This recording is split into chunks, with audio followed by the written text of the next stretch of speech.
وہ تیل کی دھار جو نظر آئی غزوہ بدر میں، 313 نے 1000 کو شکست دی، اور یہ نہتے تھے، تلواریں بھی سب کے پاس نہیں تھی، کچھ لوگوں کے پاس تلواریں تھی، اور وہ 1000 کیل کانٹے سے لیس ہو کر مکے سے آئے تھے۔ 70 بڑے بڑے سردار ان کے مارے گئے، عین میدان میں کھیت رہے، اور 70 جو ہے ان کے قیدی بن گئے۔ تب اس نے کہا کہ ٹھیک ہے، اب تو ایمان لے آنا چاہیے، کیونکہ یہ تو معلوم ہوتا بڑی طاقت ہے۔ بہرحال سب سے پہلے میں کہہ رہا تھا کہ ایمان، لیکن ایمان دل سے۔ قرآن مجید نے کیا کہا ان منافقین کے بارے میں؟ اذا جاءک المنافقون قالوا نشهد انک لرسول اللہ۔ پورا منافقون ہے کہ نہیں 28ویں پارے میں؟ اے نبی، جب آپ کے پاس منافق آتے ہو کہتے ہیں ہم گواہ ہیں، ہم گواہی دیتے ہیں کہ آپ اللہ کے رسول ہیں۔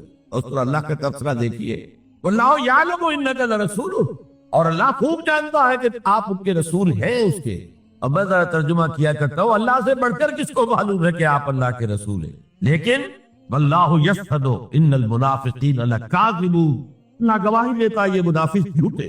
مسلمان تو وہ تھے، کلمہ گو تھے، حضور کی امامت میں نمازیں پڑھ رہے تھے، لیکن منافق تھے، اللہ نے منافق قرار دیا، دل ایمان سے خالی تھے، بلکہ ہوتے ہوتے دلوں کے اندر حضور سے عداوت پیدا ہو گئی، اہل ایمان سے عداوت پیدا ہو گئی۔ اسی سورہ مبارکہ میں آگے چل کر آتا ہے ہم العدو فاحذرہم، اصل دشمن یہ ہے، یہ مارے آستین ہے۔ جو کافر ہے وہ تو باہر سے حملہ کرتے ہیں، پتہ چلتا ہے، سامنے سے آ کر لاٹھی مار رہا ہے کوئی آپ کو، یہ تو آپ کے آستین کے اندر بیٹھے ہوئے ہیں مسلمان بن کر، اور یہ وہاں سے ڈنک ماریں گے، مارے آستین۔ بہرحال اب ہم میں سے ہر ایک کو جائزہ لینا ہوگا، اپنے گریبان میں جھانکیں، اپنے دل کی گہرائیوں کو ٹٹولیں، یقین والا ایمان ہے ہمارے پاس یا نہیں؟ یہ یقین والے ایمان کا میں اگر آپ کو انگریزی میں ترجمہ کر کے بتاؤں تو شاید آپ زیادہ بہتر سمجھیں۔ پرسنل کنوکشن اس ریشیل کریڈ۔ ہم ایک نسل ہے، اپنے والدین سے ہم نے کچھ چیزیں سیکھی ہیں، والدین اس میں بلیو کرتے تھے، اللہ، رسول، قرآن، کتاب، جنت، دوزخ، قیامت، ہم بھی مانتے ہیں، بس اس ریشیل کریڈ۔ یہ تو ایک نسلی عقیدہ، اصل سے جو ضروری ہے پرسنل کنوکشن، اپنا یقین، ذاتی یقین۔ تو سب سے پہلے تو اللہ کے رسول صلی اللہ علیہ وسلم کی رسالت پر یقین، اور میں نے آپ کو حدیث سنائی تھی ابھی، لا یؤمن احدکم حتی یکون ہواہ تبعا لما جئت بہ، تم میں سے کوئی شخص مومن نہیں ہو سکتا جب تک اس کی خواہش نفس تابع نہ ہو جائے اس ہدایت کے، اس قرآن کے، اس شریعت کے، ان احکام کے جو میں لے کر آیا۔ اگر خواہش نفس اوپر ہے اور اللہ کا حکم نیچے ہے تو مومن کہاں سے ہوئے تھے؟ اللہ کے حکم سے نماز تو پڑھتے ہو، روزہ رکھتے ہو، سودی کاروبار کرتے ہو، اور اللہ کے حکم کو پاؤں تلے رگڑتے ہو، یہ کیا اسلام ہے؟ یہ تو وہی ہے، افتؤمنون ببعض الکتاب وتکفرون